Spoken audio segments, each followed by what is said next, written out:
पर्यावरण प्रदूषण एक गंभीर समस्या है। इसके लिए हम स्वयं जिम्मेदार हैं। अधिक पेड़ काटकर हम अपना ही नुकसान कर रहे हैं। गांधी जी आजादी के प्रति जितने सचेत थे, उतने ही पर्यावरण के प्रति भी जागरूक थे। इस पाठ में यह बताया गया है कि गांधी जी ने छोटी सी दातून को कैसे पर्यावरण रक्षा का साधन बना लिया। कृपया पृष्ठ के एक ओर ही लिखें।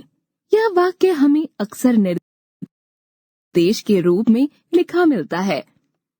परीक्षा में परीक्षार्थियों को दी जाने वाली उत्तर पुस्तिका के शीर्ष पर भी यह पंक्ति लिखी होती है। कई सरकारी विभागों में बोर्ड पर लिखा होता है, कृपया कोई भी आवेदन कागज के एक ओर ही लिख कर दें। जो पहले से मुद्रित आवेदन पत्र या फॉर्म भरने के लिए दिए जाते हैं, वे कागज के एक ओर से ही मुद्रित होते हैं। उनका पृष्ठभाग खाली रखा गया होता है। ऐसा करना सुविधाजनक भले ही हो, पर्यावरण की दृष्टि से उचित नहीं है। जो काम किसी एक कागज के दोनों हिस्सों से लिया जा सकता है, उसके लिए 2 अलग अलग कागज खर्च होते हैं। परिणाम स्वरूप अधिक कागजों का निर्माण करने के लिए अधिक पेड़ काटने पड़ रहे हैं। पर्यावरण संतुलन बिगड़ रहा है।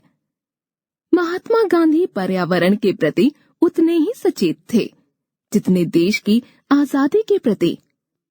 गांधी जी के पास बाहर से जो पत्र आदि आते थे, वे उनके लिफाफे तक को लिखने के काम में ले लेते थे। स्थायी महत्व का न होने पर पत्र के खाली स्थान को भी लिखने के काम में ले लेते थे।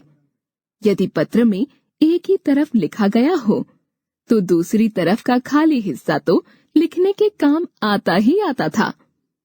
गांधी जी हर संभव उपाय से पर्यावरण और धन दोनों की बर्बादी को रोकते थे। एक बार उनके मन में दातुन के एक से अधिक उपयोगों के बारे में विचार उठा। तब वह इंदौर में थे। उन्होंने वहीं उसी दिन से दातुन का उपयोग एक से अधिक कामों में करना आरंभ कर दिया। मगन बाड़ी लौटने के बाद पहली शाम के प्रवचन में आश्रम वासियों को समझाया कि हमारे देश में अधिकतर लोग गांवों में रहते हैं। उन्हें ईंधन के लिए जंगलों से लकड़ी काटनी पड़ती है। यह उनकी विवशता है। ईंधन का कोई और साधन उनके पास नहीं है। इसी के साथ साथ उन्हें हम शहरी लोगों की जरूरत के लिए भी पेड़ों की कटाई करनी पड़ती है। हमें ऐसे उपाय सोचने चाहिए जिससे पेड़ों की बर्बादी रुके। दातुन को बहुउपयोगी बनाकर इसकी शुरुआत की जा सकती है। गांधी जी ने आश्रम वासियों को याद दिलाया कि हम दांत मांजने के लिए जो दातुन इस्तेमाल में लाते हैं, उसे एक बार प्रयोग में लाने के बाद फेंक देते हैं। यदि हम ऐसा न करें तो हमारे ईंधन के लिए कम पेड़ कटेंगे। हम दातुन करने के बाद उसे साफ करके सुखा लें। जब वे अच्छी तरह सूख जाएं, तब उनसे ईंधन का काम लें। प्रवचन सुन रहे आश्रम वासियों को लगा कि बापू कुछ ज्यादा ही दूर की कौड़ी लाए हैं। भला उतनी सी दातुन से कितना तो ईंधन बनेगा। किसी एक ने सबके मन की यही बात उजागर भी कर दी। गांधी जी ने उन्हें अपना अनुभव सुनाया।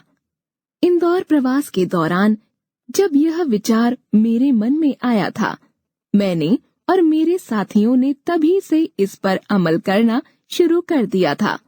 अगले 4 दिनों में हमारी दातुनों के जो टुकड़े जमा हुए, उनसे मैंने 5वें दिन अपने स्नान के लिए 1 लोटा पानी गर्म कर लिया था। गांधी जी से उनके प्रयोग के बारे में जानने के बाद वहां बैठे सभी श्रोताओं को लगा कि हाँ, यह हो तो सकता है। दातुन की दातुन और ईंधन का ईंधन। गांधी जी ने उसी दिन आश्रम के एक बरामदे में एक बाल्टी टंगवा दी। यह सूचना प्रसारित कर दी गई कि अगली सुबह से प्रत्येक आश्रमवासी दातुन करने के बाद दातुन के दोनों टुकड़ों को धोकर उस बाल्टी के हवाले करेगा। 10 बजे के आसपास कोई एक व्यक्ति उस बाल्टी में जमा हुए सभी टुकड़े धूप में सूखने के लिए फैलाएगा। सूखे हुए टुकड़े कोयले वाली कोठरी में पहुंचाए जाएंगे और बाद में ईंधन के काम में लाए जाएंगे। गांधी जी की इस सीख और विधि की बदौलत कुछ ना समझी जाने वाली दातुन भी पर्यावरण की रक्षा में अपना योगदान देने में समर्थ हो गई। गांधी जी के अनुयायी सुमंगल प्रकाश के संस्मरण पर आधारित